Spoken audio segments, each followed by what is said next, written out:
صلاح الدین ایوبی اپنے خیمے میں بیٹھے ہیں تو ایک بی بی آ گئی، اس قبیلے کا کوئی شخص مسلمان نہیں ہوتا، بی بی آئی آگے کہنے لگی میرے 4 بیٹے جنگ میں کھو گئے، چھوٹے چھوٹے بچے جنگ میں کھو گئے، مل نہیں رہے، فوجیوں کو حکم دے مجھے میرے بچے تلاش کر کے دیں۔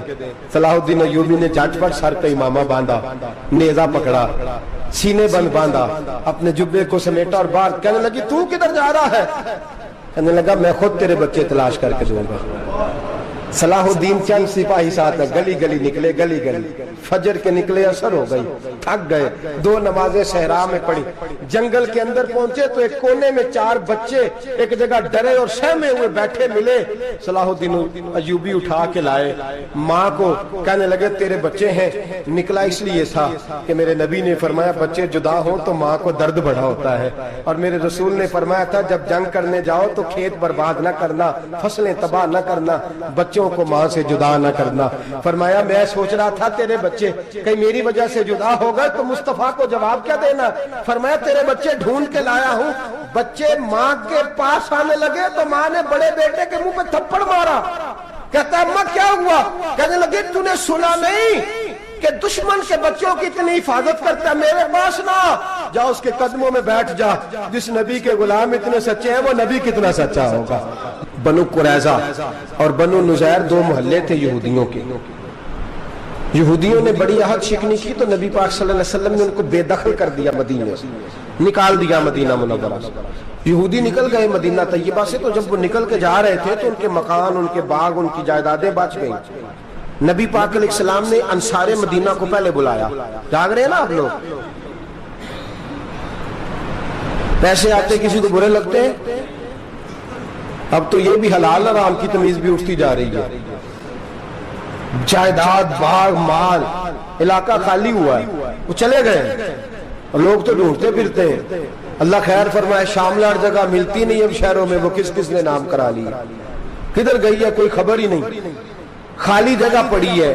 میرے نبی پاک علیہ السلام نے پہلے انصار مدینہ کو بلایا، حضور نے فرمایا انصاریوں بہت بڑی جائیدادیں یہودیوں کی، بنو نذیر اور بنو قریظہ محلے خالی ہو گئے، میرا دل کرتا ہے وہ تمہیں دے دوں، اس لیے کہ تم نے اپنے مہاجر بھائیوں کے ساتھ بڑا تعاون کیا، جائیدادیں تم نے دے دی ہیں، مکانات دے دیے ہیں، بڑا کچھ تم نے دیا ہے، میرا دل کرتا ہے وہ تمہارے نام کر دوں۔ تو انصار مدینہ کیا کہنے لگے یا رسول اللہ دے تو ہم نے دیا ہے پر وہ بیچارے جھچکتے ہی رہتے ہیں، وہ جھچکتے ہی رہتے ہیں، کھل کے ہماری چیزیں استعمال نہیں کرتے، تو حضور ہم تو پہلے ہی انصار ہیں، ہمارے پاس بڑا کچھ ہے، آپ مہربانی فرمائیں وہ سارا کچھ مہاجروں کو دے دے مہاجرین کو، ہمیں نہیں چاہیے۔ اب چلے گئے بات کر کے، میرے حبیب پاک نے مہاجروں کو بلا لیا، فرمایا بنو نذیر اور بنو قریظہ قبیلے کی جائیدادیں آئی ہیں، تمہارے پاس بظاہر جو چیزیں ہیں بھی وہ بھی انصار مدینہ کی ہیں، تو میرا یہ خیال ہے کہ وہ سارا کچھ تمہیں دے دیا جائے۔ ابو بکر صدیق رضی اللہ تعالیٰ عنہ کہنے لگے یا رسول اللہ صلی اللہ علیہ وسلم ہمارے انصار بھائیوں نے ہمارے لیے دل تک کھول دیے ہیں، حضور انہوں نے ہر چیز بانٹ کے ہمارے سامنے رکھ دی ہے، ہم اتنے خرد غرض ہیں کہ سارا کچھ لپیٹ جائیں۔ کہا حضور ہمارے پاس جو مکان ہے وہ ہے، ہم کاروبار کر رہے ہیں، تجارتیں کر رہے ہیں، مزدوریاں کر رہے ہیں، ہم انشاءاللہ اور بنا دیں گے، آپ یہ ہماری طرف سے ہمارے انصار بھائیوں کو گفٹ کر دیں، آپ انہیں دے دیں۔ میرے حبیب کی آنکھوں میں آنسو آ گئے، میرے نبی پاک علیہ السلام رو پڑے، یا رسول اللہ آپ کیوں روتے ہیں؟ فرمایا تمہارا یہ بھائی چارہ قائم رہا تو اللہ اسلام کو بڑی قوتیں عطا فرمائے گا، اللہ طاقتیں دے گا اسلام کو، اگر تمہارا یہ رنگ قائم رہا، یہ انداز، میرے غلاموں تمہارے یہ طور طریقے، ایک بھائی کہتا ہے دوسرے کو، دوسرا کہتا ہے تیسرے کو۔ مسلمانوں کی نا ایک تعداد لڑتے لڑتے لڑتے لڑتے دور چلے گئی، تاتاریوں نے قید کر لیا، 4 مسلمان تھے، تبلیغ کرنے گئے، جنگ کرنے گئے، جہاد کرتے کرتے کافروں سے لڑتے لڑتے تاتاری قوم میں چلے گئے، وہاں قید کر لیے گئے تو سزائے موت کا حکم ہوا، 4 بزرگ تھے، سزائے موت کا حکم ہوا تو تاتاری بادشاہ جو تھا وہ بڑا خلاف تھا، بڑا سخت مخالف تھا مسلمانوں کے، اس نے کہا کہ ان کو جب پھانسی دینا نا مسلمانوں کو تو میرے سامنے دینا۔ اب 4 عالم ہیں، 4 صوفی ہیں، سفید داڑیاں، سر پہ امامے، پھانسی کا وقت آیا تو جو پھانسی گھاٹ ہے وہ ایک ہے، چاروں کو کٹھے پھانسی نہیں ہو سکتی، ایک کو کہا کہ ایک ایک کر کے ان کو پھانسی دو. جب پھانسی کا وقت آیا نا تو جو سب سے پیچھے صوفی تھے وہ دوڑ کے آگے آئے, کہنے لگے بادشاہ پہلی باری میری لگا پہلی. اب بادشاہ نے کہا ٹھیک ہے اسے لٹکا دو. وہ قریب آئے تو دوسرے دوڑ آئے, کہنے لگے نہیں نہیں پہلی باری میں نے زیادہ کافر قتل کیے, میرا بڑا جرم ہے, مجھے پہلے سزا دو. ان کو پھانسی دینے لگے تو تیسرے آ گئے, کہنے لگے نہیں یہ تو میرا قتل کرتا تھا, رستے میں بتایا کرتا تھا, ڈھونڈ کے میں بتلاتا تھا کہ یہاں زیادہ تعداد ہے, مجھے پہلے پھانسی دو. تیسرے کے ساتھ بات ہو رہی تھی تو چوتھا دوڑا آیا, کہنے لگا یہ رستے بتاتا تھا, یہ تبلیغ کرتا تھا, یہ سارا کچھ کرتا تھا, لیکن کہا یہ کہتے تھے چلو واپس چلتے ہیں, میں جانے نہیں دیتا تھا, میں کہتا تھا اور کافر مارنے اور علاقے فتح کرنے, میرا جرم بڑا ہے, مجھے پہلے پھانسی دو. بادشاہ کہنے لگا مجھے 35 سال ہو گئے حکومت کرتے, بڑی دنیا کو پھانسی دی ہے, لوگ تو ایک دوسرے کو دھکے دیتے ہیں کہ پہلے تو جا پہلے تو جا, اور تم کیسی قوم ہو کہ ایک دوسرے پہ قربان ہو رہے ہو. کہنے لگا تم ایک باپ کی اولاد ہو. جاگ رہے ہیں آپ لوگ؟ تاتاری بادشاہ, کافر بادشاہ, اسلام کی مخالفت کرتے ہیں, ایک باپ کی اولاد ہو کا نہیں, ایک قبیلے کے رہنے والے ہو کا نہیں, ایک ملک کے رہنے والے ہو نہیں. اس نے کہا رشتہ کیا ہے تمہارا, رشتہ کیا ہے؟ تو بول کے کہنے لگے خدا ایک ہے نبی ایک ہے, خدا ایک ہے اور نبی منفرد ایک ہے, اس قوم کی نقصان بھی ایک ہی سب کا نبی, اللہ بھی قرآن بھی ایک. کیا ہی اچھا تھا ہوتے اگر مسلمان بھی ایک, یوں تو سید بھی ہو, مرزا بھی ہو, افغان بھی ہو, تم سبھی کچھ ہو بتاؤ کہ مسلمان بھی ہو. فرمایا ہمارا اللہ ایک ہے, نبی ایک ہے. تو کہا پھر ایک دوسرے پہ جان کیوں دیتے ہو؟ فرمایا ہمارے نبی نے ہمیں بھائی بھائی بنا دیا ہے, بھائی کا دل نہیں کرتا اس کی آنکھوں کے سامنے بھائی چلا جائے, ہمارا دل نہیں کرتا پہلے مجھے دے پہلے مجھے دے.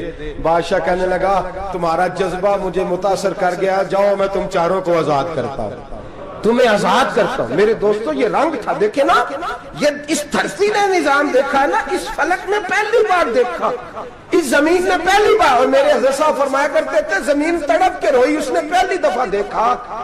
احد کا میدان ہے, 3 صحابہ تپتی ہوئی زمین پہ زخموں سے چور چور پڑے ہیں. حضرت انس بن نضر رضی اللہ تعالیٰ عنہ پانی کا پیالہ لے کے پہنچے, ایک زخمی سے کہا تجھے پانی پلانا ہے, تو کہنے لگا میرے زخم تھوڑے ہیں, وہ جو ساتھ پڑا ہے اس کے زخم گہرے ہیں, پہلے اسے پانی پلا دے, جا اسے دے دے. اس کے پاس پہنچے تو وہ کہنے لگا وہ مجھ سے پہلے گرا تھا, اس کا زخم زیادہ گہرا ہے, اسے پانی پلا. تیسرے کے پاس گئے تو کہنے لگا چوتھا تڑپ زیادہ رہا ہے, اس کی عمر زیادہ ہے, میں تو جوان ہوں برداشت کر رہا ہوں, بڑھاپے کی وجہ سے نڈھال ہو گیا, پہلے اسے پانی پلا. چوتھا کہنے لگا 5ویں کے پاس جا, 5واں کہنے لگا 6ٹھے کے پاس جا. حضرت انس بن نضر کہتے میں رو پڑا, میں نے کہا محمد کے غلاموں, رسول نے تمہیں کیسا جذبہ دے دیا ہے, زبانیں پیاس سے باہر ہے لیکن تمہاری اخوت مرتے دم تک قائم ہے. کہتے میں 7ویں کے پاس گیا تو کہنے لگا اگر 6 قربانی دے سکتے ہیں تو مجھے خود غرض نہ سمجھ, میں نے نہیں پانی پینا, جا پہلے کے پاس لے جا. کہتے میں پہلے کے پاس آیا تو روح پرواز کر گئی, دوسرے کے پاس آیا تو روح پرواز کر گئی, میں 7ویں تک آیا تو انتقال کر گئے. کہتے ہیں پانی کا پیالہ میں نے اٹھایا اور میں نے زمین پہ رکھا تو میں نے کہا پانی گوا رہنا, محمد کے غلام مر تو جاتے ہیں پر ایک دوسرے کا خیال بڑا رکھا کرتے ہیں, گوا رہنا یہ مر جایا کرتے لیکن ایک دوسرے کا درد. میرے دوستو لٹا ہوا برما, روتے ہوئے مسلمان, سسکیاں اور آہیں لیتی ہوئی مائیں پوچھتی ہیں اے خاصا اے خاصان رسول, وقت دعا ہے, امت پہ تیری آ کے عجب وقت پڑا ہے. وہ دین جو بڑی شان سے نکلا تھا وطن سے, پردیس میں وہ دین آج غریب الغربا ہے. فریاد ہے اے کشتی امت کے نگہباں, بیڑا یہ تباہی کے قریب آن لگا ہے. اور کیا خوبصورت جملے کہے تھے کہ نبی پاک صلی اللہ علیہ وسلم نے, حضور نے فرمایا تھا میرا مومن ایک جان کی طرح ہوتا ہے, ایک جان کی طرح ہوتا ہے. ایک کو تکلیف ہو جسم کے ایک حصے کو, سارا حصہ پریشان ہوتا ہے. فرمایا یہ ایک مکان کی طرح ہے, ایک اینٹ دوسری اینٹ کو مضبوط کرتی ہے. فرمایا یہ مضبوط لوگ ہیں, یہ مضبوط لوگ. حضرت عمر فاروق کا زمانہ ہے, ایک آدمی نے سیری بھیج دی, ایک گھر میں بطور تحفہ، قحط کا زمانہ تھا، گوشت ملتا نہیں تھا، جانور، ایک آدمی نے سری بھیج دی ایک آدمی کے گھر میں۔ اس نے کیا کیا؟ اس نے اپنی بیوی سے کہا ہماری تو خیر ہے، ساتھ والا پڑوسی زیادہ غریب ہے، ادھر نہ بھیج دے، یہاں گندم امیر شہر کی ہوتی رہی خراب اور بچی کسی فقیر کی فاقوں سے مر گئی، کہا ساتھ والے پڑوسی کے گھر سے میں کئی دنوں سے بھوک کی آوازیں، وہاں بھیج دے۔ اس کے گھر گئی تو اس کی بیوی شوہر کو مشورہ دیتی ہے، کہتی ہے میرے بچے تو دلیر ہے، ساتھ والے کے چھوٹے ہیں، وہ گزارا نہیں، ادھر نہ بھیج دیں۔ ادھر گئی، ایک روایت ہے 7 گھر، ایک روایت ہے 21 گھر، 21 گھروں میں گھومتی ہوئی وہ سری پھر پہلے کے گھر میں آ گئی، اور پہلا صحابی کہنے لگا صرف تو نے ہی محمد کا کلمہ نہیں پڑھا، باقی 20 نے بھی پڑھا ہوا ہے، صرف تو نے ہی رسول اللہ سے یہ درس نہیں لیا، باقیوں نے بھی لیا ہے، اور صرف تیرے اندر ہی جذبہ اظہار نہیں، تو ہی صرف مسلمانوں سے پیار نہیں کرتی، سارے ہی پیار کرتے ہیں۔ وہ سری پھر آ گئی ہے، اب کیا کرنا ہے؟ اب کیا کرنا ہے؟ تو امام نبوی نے لکھا ہے، وہ کہنے لگی کرنا کیا ہے؟ پکاؤں گی میں اور کھائیں گے 21 گھر، پھر بھی اکیلے نہیں کھائیں گے، پکاؤں گی میں اور کھائیں گے 21 گھروں کے مطابق شوربہ پکا، اور پھر برتن میں ڈال کے وہ بی بی ایک گھر کا دروازہ کھٹکھٹاتی ہے، کہتی ہے مصطفیٰ کے غلاموں نکلو باہر اور کھاؤ، اس لیے کہ جس نبی نے مجھے پیار کا حکم دیا اسی نے تمہیں بھی پیار کرنا سکھایا ہے، یہ رنگ چشم فلک نے سکھایا ہے۔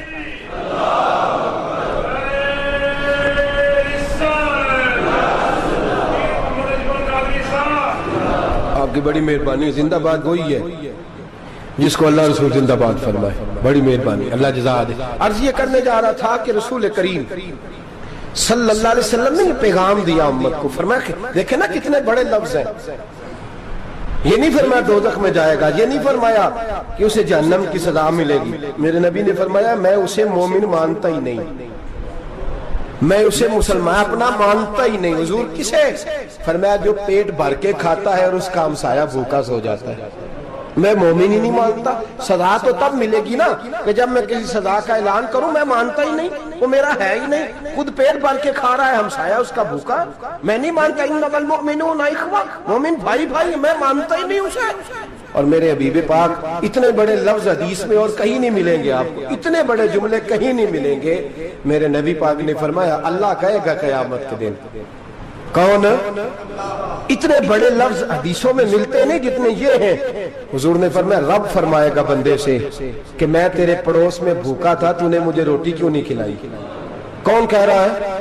اللہ کہہ، میں بھوکا تھا تو نے روٹی نہیں دی، میں ننگا تھا تو نے کپڑا نہیں دیا، میں پیاسا تھا تو نے پانی نہیں پلایا، میں بیمار تھا تو تیمارداری۔ یا اللہ نہ تو کھاتا ہے، نہ پیتا ہے، نہ کپڑا پہنتا ہے، نہ تو بیمار ہوتا ہے، لا تاخذہ سنۃ ولا نوم، تجھے بیماری آتی نہیں، اونگ نیند نہیں آتی، میرے مالک تو میرے پڑوس میں تھا۔ تو حضور فرماتے ہیں رب فرمائے گا وہ جو بندہ تیرے پڑوس میں بھوکا تھا تو بندہ تو میرا ہی تھا نا، وہ جو بندہ تیرے پڑوس میں ننگا تھا تو بندہ تو میرا ہی تھا نا، وہ جو تیرے پڑوس میں پیاسا تڑپتا رہا تو وہ میرا ہی بندہ تھا۔ تو دوائی لینے جائے تو بڑے اسپتال میں اور اس بیچارے کو 20 روپے پرچی کے بھی میسر نہ آئے تو میرا ہی بندہ تھا۔ میرے دوست خیال کر اور یاد رکھ، یہ جو ہمسائے ممالک میں ظلم ہوتے ہیں، زیادتیاں ہوتی ہیں، ہمارے گھر کا پنکھا اچھا چلتا ہے، ہم جلوس اس وقت نکالتے ہیں جب ہماری لائٹ بند ہوتی ہے، ہم جلوس اس وقت نکالتے ہیں جب ہمارا ایسا جو ہمیں تنگ کرتا ہے، ہم اس وقت درد محسوس کرتے ہیں جب ہمارے گھر تک آگ آ جاتی ہے۔ یہ جو باہر آگ جل رہی ہے یہ تیرے گھر بھی آ سکتی ہے، یہ جو باہر فساد ہو رہا ہے یہ تیرے دروازے تک آ سکتا ہے۔ میرے رسول پاک نے ایک جان، مسلمان کو ایک جان قرار دیا۔ مجھے بتائیے انگلی کو کٹ لگ جائے، مسلمان ایک جان ہے نا، انگلی کو لگ جائے کٹ، دماغ کہتا ہے میں نے نہیں سوچنا اس کے بارے میں نے اس کے درد کو محسوس ہی نہیں کرنا، انگلی کی درد ہے انگلی جانے، اس کا کام جانے، ایسے ہی ہوتا ہے نا۔ بولے پیروں سے کہتے ہیں، انگلی کہتی ہے چل ڈاکٹر کے پاس، پیر کہتے ہیں نہیں میں نے نہیں جانا، انگلی کا کام ہے انگلی جائے، ایسے ہی ہے نا۔ دل سے کہتے ہیں تو تڑپ تھوڑا سا، انگلی کو درد ہے، کہتے ہیں میں کیوں تڑپوں، انگلی کا ماما انگلی جانے، اس کا کام جانے۔ ٹیلی فون کرنا ہے ڈاکٹر صاحب کا پتہ کرنا ہے تو کان کہتے ہیں میں نے نہیں بات سننی ڈاکٹر صاحب کی، زبان کہتی ہے میں نے نہیں بولنا، انگلی جانے، ایسا ہوتا ہے۔ پیر احتجاج کرتے کہ میں نے ڈاکٹر کے پاس، میں کیوں چکر کھاتا پھروں ڈاکٹر کی دکان کی، انگلی کو درد ہے انگلی جانے، ایسا ہوتا ہے۔ بھئی میرے رسول پاک نے فرمایا مسلمان ایک جان ہے، تو درد برما کے مسلمانوں کو ہو رہا ہے تو پاکستانی کہہ رہے ہیں کوئی بات نہیں، وہ جانے ان کا کام جانے، ایک جان ہے نا، درد ہونا چاہیے، تکلیف ہونا چاہیے۔ پھٹے پہ باتیں ہوتی ہیں اس موضوع پہ، اسمبلی پہ گفتگو ہوئی ہے اس موضوع پہ، آپ کی صوبائی اسمبلیاں اس موضوع پہ بولی ہیں، آپ کے کونسل اس موضوع پہ بولے، ہم تو اپنی اپنی سیاستیں، اپنے اپنے تماشے، اپنے اپنے چکروں میں لگے ہوئے۔ وہ دریا کے اندر سسکتے مسلمان، بنگالی کہتے ہیں ہمارے نہیں، برمی کہتے ہیں ہمارے نہیں، پاکستانی کہتے ہیں ہمارے نہیں، ترکی کہتے ہیں وہ کس کے ہیں؟ وہ کس کے ہیں؟ وہ اللہ کے بندے ہیں، محمد عربی کے غلام ہیں صلی اللہ علیہ وسلم۔ لیکن میرے دوستو کیا ہمیں کیا غرض ہے، وہ جانے ان کا کام جانے۔ یہ جب تیرے پیروں تک آگ آئے گی پھر تجھے پتا چلے گا یہ بڑی سخت آگ ہے۔ آج جس کافر نے برما پر عرصہ دراز تنگ کیا ہے، مسلمان تھوڑے تھوڑے مفاد لینے کی خاطر نا، بنو عباس اور بنو امیہ کی جنگ چل رہی تھی، بنو عباس جو تھے وہ غالب آ گئے، بنو امیہ جو تھے ان کی حکومت ختم ہو گئی، تو عیسائیوں نے بنو امیہ سے کہا کہ ہم تمہارے ساتھ تعاون کرتے ہیں، ہم تمہارے ساتھ تعاون کرتے ہیں اور بنو عباس پہ غلبہ پا کے تمہیں حکومت دلاتے ہیں۔ بنو امیہ بڑی جدوجہد کر رہے تھے بادشاہی کے لیے، لیکن انہوں نے کہا کہ ہم لڑ رہے ہیں، کوشش کر رہے ہیں، لیکن ہمیں کسی کافر کی مدد کی ضرورت نہیں، ہم جتنا مرضی لڑیں لیکن کافروں کے ہاتھوں بنو عباس کو مروانے کو ہم تیار نہیں ہیں۔ ہمیں خبردار، تمہارا آپس کا معاملہ ہے، ہم خود نمٹ لیں گے، تمہیں اجازت نہیں دیتے تم اندر کودو اور کود کر کے تم فسادات پیدا کرو اور مسلمانوں کے اندر تقسیم کرو۔ میرے دوستو مسلمان کو سوچنا چاہیے، سوچ بڑی رکھنی چاہیے، گھر کی جنگ سے نکل آ، اب بہو ساز کے جھگڑے سے باہر آ جا، اب محلے کی سیاست چھوڑ کے باہر کا سوچ، اب اسلام کو تیری حاجت ہے۔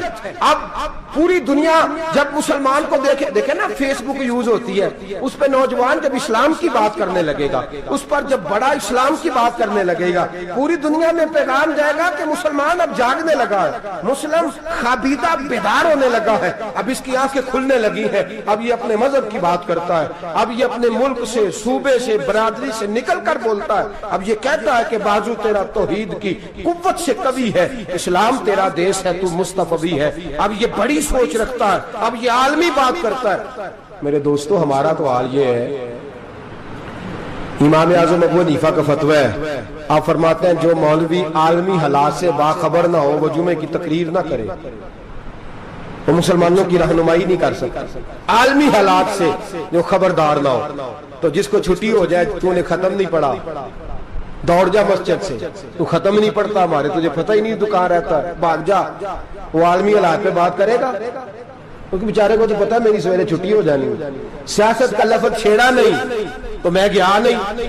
یاد رکھے وہ جو بیداری ہے، وہ جو اعلیٰ ظرفی ہے، وہ جو بڑی سوچ ہے، وہ جو ملت کی سوچ ہے، وہ جو قومیت کی سوچ ہے، وہ جو آگے بڑھنے کا زاویہ ہے، وہ تو اندر، اقبال کہتا ہے گلا تو گھونٹ دیا اہل مدرسہ نے تیرا، گلا تو گھونٹ دیا اہل مدرسہ نے تیرا، تجھے تو مدرسے والوں نے پلیٹ پکڑا دیا ہے کہ جا سویرے لنگر کٹھا کر کے لا اور دوپہر کو روٹیاں مانگ کے لا اور دیکھ آج مرا کون ہے، ختم کس کا پڑھنا ہے، تو گلا تو گھونٹ دیا اہل مدرسہ نے تیرا، اب کہاں سے آئے گی صدا لا الہ الا اللہ، تو گھونٹ دیا تیرا گلا، تو کیسے بڑی بات کرے گا؟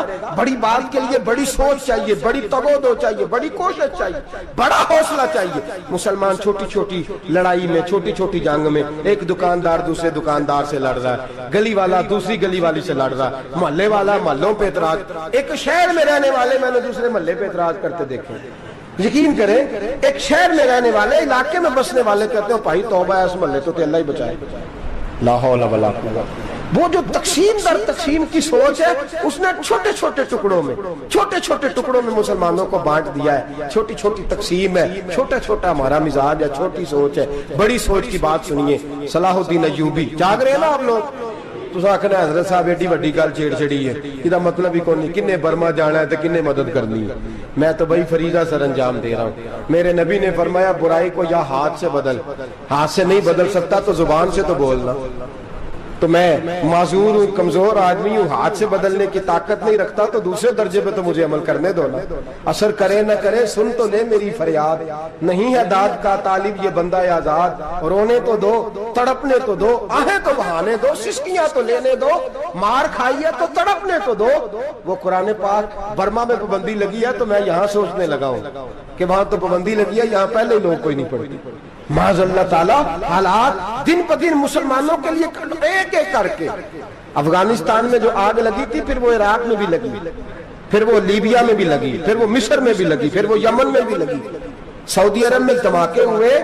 میرا دل تڑپا ہے, مجھے پریشانی ہوئی. میں بچے 5 تھے, میں بڑا ڈسٹرب ہوا. میں نے کہا یار یہ ہمارا سب کا اجماعی عقیدت کا مرکز ہے.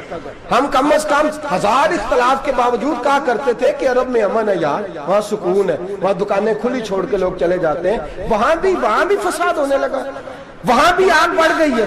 لیکن ہم صرف چھوٹی چھوٹی کر کے جب آگ بجھانے کی کوشش کریں گے اس وقت آگ نہیں بجھے گی. جب ہر آدمی اپنے پیالے میں پانی لے کے آئے گا, ہر شخص اپنے گھر کی نل چلائے گا, ہر شخص نلکا چلائے گا اور پانی نکال کے یہ آگ بجھائے گا, تب یہ آگ بجھے گی. ہر آدمی کو کردار سوچ بڑی کرے, نظریہ بڑا کرے, ملت کی بات کرے, مسلمان ہو کے سوچیں, مسلمان ہو کے سوچیں. خدا را نکلے یہ گھر کے جھگڑوں سے, تھوڑی دیر کے لیے اپنے آپ کو بڑا کرے, بڑی سوچ آپ بنائیں. جب دوستیاں لگائیں, یارانے لگائیں, پھر چھوٹے موٹے حساب سے بچیں.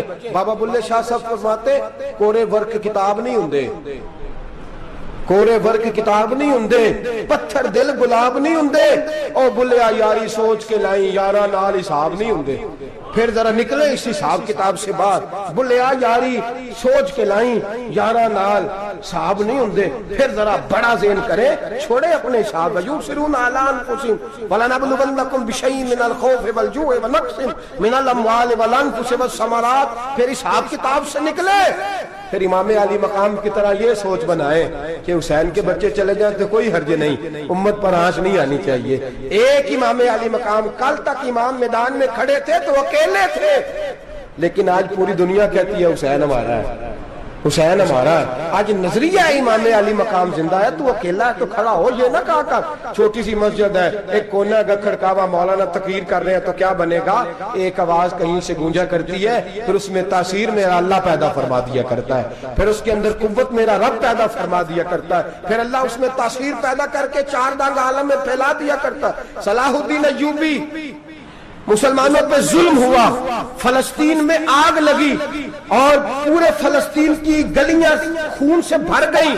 ایک دن کے اندر 70,000 مسلمان قتل ہوا. گھوڑوں سے سڑکوں پہ چلا نہیں جاتا تھا, گھوڑے پھسلتے تھے, اتنا خون تھا. اور کچی سڑکیں تھی, اتنا خون تھا. پہلے کچی زمین نے خون پیا, پھر خون اس سے باہر آیا, پھر بھی اتنا سخت. 70,000 آدمی قتل ہوا. صلاح الدین ایوبی کون تھے؟ میرے غوث اعظم جیلانی کے مدرسے کے طالب علم تھے. جامعہ نظامیہ مدرسہ, یہ مدرسے ہیں جنہوں نے دین کے مجاہد پیدا کیے, مدارس ہیں جنہوں نے دین کے مجاہد پیدا کر کے پوری دنیا کے اندر پھیلائے ہیں. مدارس کے اندر دہشت گردی آئی, میں اختلاف نہیں کرتا, لیکن ابھی بھی مدرسے ہیں جن مدرسوں سے رسول اللہ کے دین کا سچا درس دیا جاتا ہے, امن پیار اور محبت کی فضا کو عام کیا جاتا ہے وہ مدارس, اور انشاءاللہ قیامت کی صبح تک وہ مدرسے قائم رہیں گے. صلاح الدین ایوبی مدرسے کے طالب علم ہے, مدرسے کا, لیکن مدرسہ اس کا تھا جو ساتھ درویش بھی تھا, جو ساتھ اللہ رسول کے احکامات محبت کے ساتھ پھیلانے والے. غوث اعظم جیلانی کا مدرسہ تھا, اس مدرسے کا پڑھنے والا طالب علم. دیکھیں نا, علم دین شہید کون تھا؟ نعتیں پڑھنے والا تھا نا, ختم دلانے والا تھا. عامر چیمہ شہید کون تھا؟ نعتیں پڑھنے والا تھا نا. یہ نعتیں وہ چیز ہوتی ہے جو دلوں کے اندر اثر پیدا کر دیتی ہے, جو نبی پاک کی محبت کو پروان چڑھاتی ہے, اور یہی چراغ جلے گا تو روشنی ہوگی. صلاح الدین ایوبی اکیلا اپنے دوستوں سے کہنے لگا مسلمانوں کی مدد, چند سالوں میں نکلو مدد کریں. انہوں نے کہا تیرے نکلنے سے کیا ہوگا؟ کہنے لگا میں نے نہیں نکلنا, میرے اللہ نے میری مدد کرنی ہے, میرے اللہ نے میری. اٹھ باندھ کمر, کیا ڈرتا ہے پھر دیکھ خدا کیا کرتا ہے.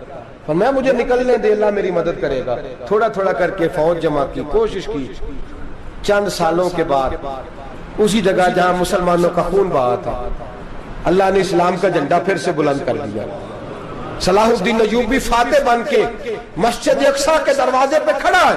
چند سال گزرے, عیسائیوں کا وہ ظلم ابھی یاد ہے, اور عیسائی سارے لیڈر کہتے ہیں تیاری کر لو, اب ہمارے بچے کاٹے جائیں گے, عورتیں بیوہ ہوں گی, گردنیں کٹیں گی. اب دیکھنا جتنا خون ہم نے بہایا تھا مسلمان اس سے دگنا بہائیں گے. صلاح الدین ایوبی گھوڑے پہ کھڑے ہیں, اور پوچھتے ہیں او عیسائیوں بتاؤ تمہارے ساتھ کیا کروں؟ گردنیں جھک گئیں، جواب کوئی بھی نہیں۔ کہا تم نے 70,000 مسلمان ایک دن میں مارا تھا، بولو تمہارے ساتھ کیا کروں؟ تم نے ایک دن میں مسلمان یوں کاٹے جیسے گاجر مولی کاٹی جاتی ہے، بولو کیا کروں؟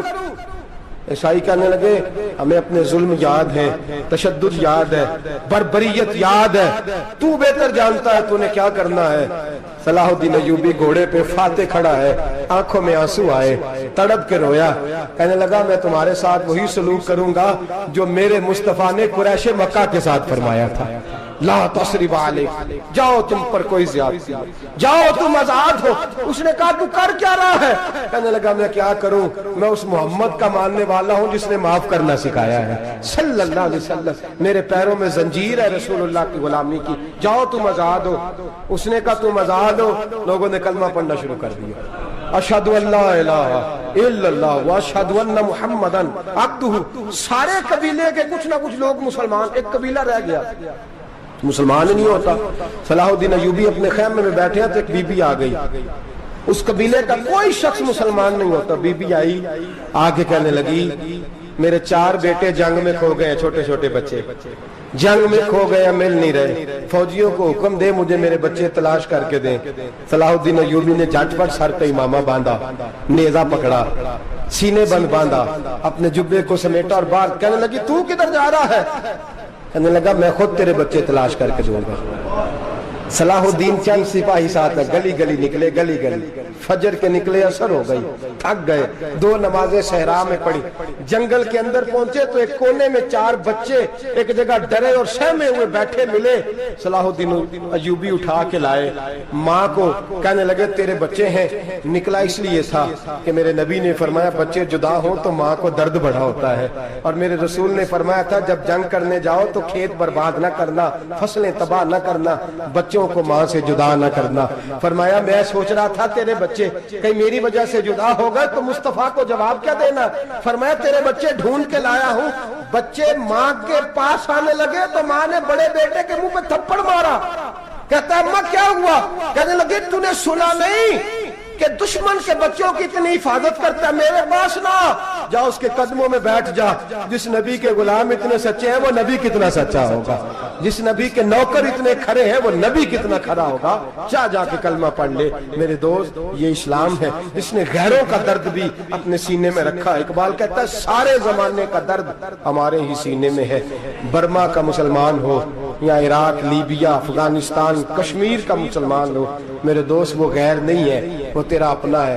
اس کا رنگ نہ دیکھ، اس کی بولی نہ دیکھ، اس کا قبیلہ اور علاقہ نہ دیکھ، دیکھ کہ وہ تیرے رسول کا کلمہ پڑھتا ہے، وہ دیکھ کہ وہ کعبے کی طرف منہ کر کے نماز پڑھتا ہے، دیکھ کہ تیرا اور اس کا نصاب زندگی قرآن ایک ہے۔ میرے دوست کچھ نہیں کر سکتا تو دعا تو کر دیا کر، کچھ نہیں کر سکتا تو التجا تو کر دیا کر، اللہ کے حضور یہ تو کہا کر کہ اللہ مسلمان جہاں بھی ہیں تو ان کی مدد فرما، اللہ مسلمان جہاں بھی ہیں تو ان کی غیبی امداد فرما۔ یہ دعا تو میرے دوست ضرور کیا کرو، سوچ بڑی کریں، جب بھی آپ بولیں، جب بھی آپ لکھیں، جب بھی کسی سے بات کریں تو بحیثیت مسلمان کے بات کریں، بحیثیت ایک نبی پاک کے غلام کے بات کریں، اپنی زندگی اس انداز میں ترتیب دیں کہ پہلے آپ مسلمان ہیں، اس کے بعد آپ کچھ اور ہیں، پہلے اسلام کی بات کریں، بڑی بات کریں، بڑے حوصلے کی بات کریں، پھر اسلام کو قوت ملے گی، پھر بیداری امت کو نصیب ہوگی۔